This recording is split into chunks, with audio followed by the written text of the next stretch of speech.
अस्सलाम वालेकुम गर्ल्स। आज का हमारा जो टॉपिक है वो है importance of exothermic reaction in daily life. Exothermic reaction जो हैं वो ग्रेट इम्पोर्टेंस रखते हैं हमारी डेली लाइफ में।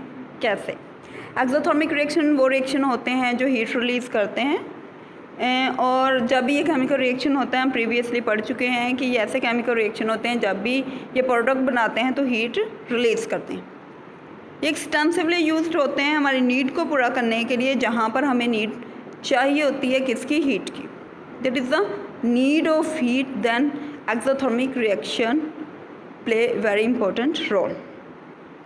हीट रिलीज जो होती है, जैसे बर्निंग ऑफ फ्यूल्स, हम घर में नेचुरल गैस या सुई गैस जिसे बोलते हैं वो बर्न करते हैं, जलाते हैं, और उससे हम जो हीट रिलीज़ होती है उसे हम क्या करते हैं? कुकिंग पर्पज़ के लिए करते हैं।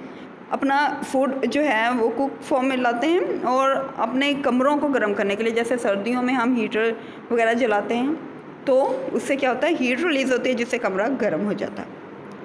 हीट रिलीज़ जो होती है पेट्रोल या डीजल के जलने से, तो उससे व्हीकल इंजन जो है वो प्रेशर इंक्रीज़ करते हैं और जिससे जो प्रोडक्ट्स बनती हैं वो पिस्टन जो होता है सिलेंडर का वो उसको अप या डाउन करती हैं, जिससे हमारे जो ट्रांसपोर्टेशन का सिस्टम पूरा जो है वो रन कर रहा है। जैसे ही आपके इंजन में जो सिलेंडर होता है उसके पिस्टन ऊपर नीचे मूव करता है।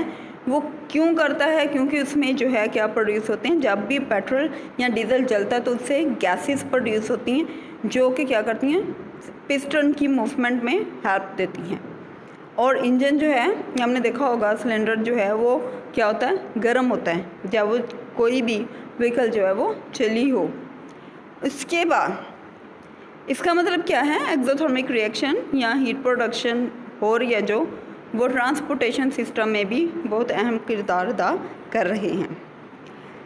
ये जो फोर्स होती है पिस्टन की वो व्हील्स तक जाती है और व्हीकल जो है वो आगे मूव करते हैं। ये मैं अभी डिस्कस कर चुकी हूँ कि ये जो गैसेस प्रोड्यूस होती हैं as well as heat produce होती है, ये पिस्टन्स को मूव करवाती है और ये फोर्स जो है वो आहिस्ता से जाती है कहाँ पे जी? व्हील्स के पास, और व्हीकल जो है वो मूव करते हैं।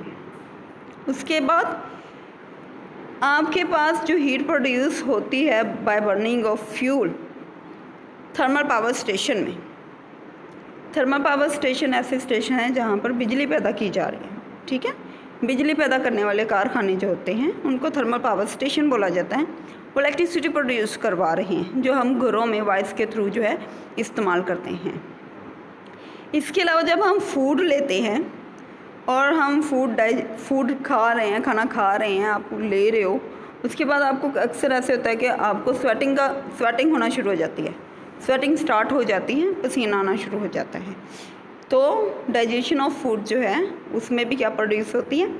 हीट प्रोड्यूस होती है हमारी बॉडी में जो हमें वार्म अप रखती है, ठीक है, ज़िंदा रखती है, वार्म अप रखती है। उसके बाद ignition of dynamite and gun powder. ये भी इग्निशन का मतलब होता है किसी चीज़ को आग लगना, ठीक है।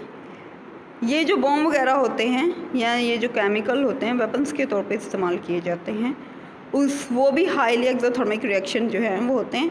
उसमें भी सुपर हीट प्रोड्यूस होती है और फिर इतनी हीट प्रोड्यूस होती है कि एक धमाके की शक्ल में वो रिलीज़ होती है जिसे हम एक्सप्लोजन्स बोलते हैं। ये जो एक्सप्लोजन्स होते हैं ये आम तौर पे माइंस के अंदर जो ब्लास्टिंग करनी होती है, कान जो होती हैं, कानों के अंदर जो है माइंस के अंदर ब्लास्टिंग की जाती है ताकि रास्ते बनाए जा सकें और उनसे मिनरल्स वगैरह जो हैं वो हासिल किए जा सकें, ठीक है जी। तो ये बच्चे आज ये थे importance of exothermic reaction in daily life. Exercise कल इंशाल्लाह जो है वो आपके साथ शेयर करूँगी, कंप्लीट शेयर करूँगी, और अब वो आप लोग जो हैं वो अपनी बुक्स पे हाईलाइट कर लीजिएगा साथ साथ ही।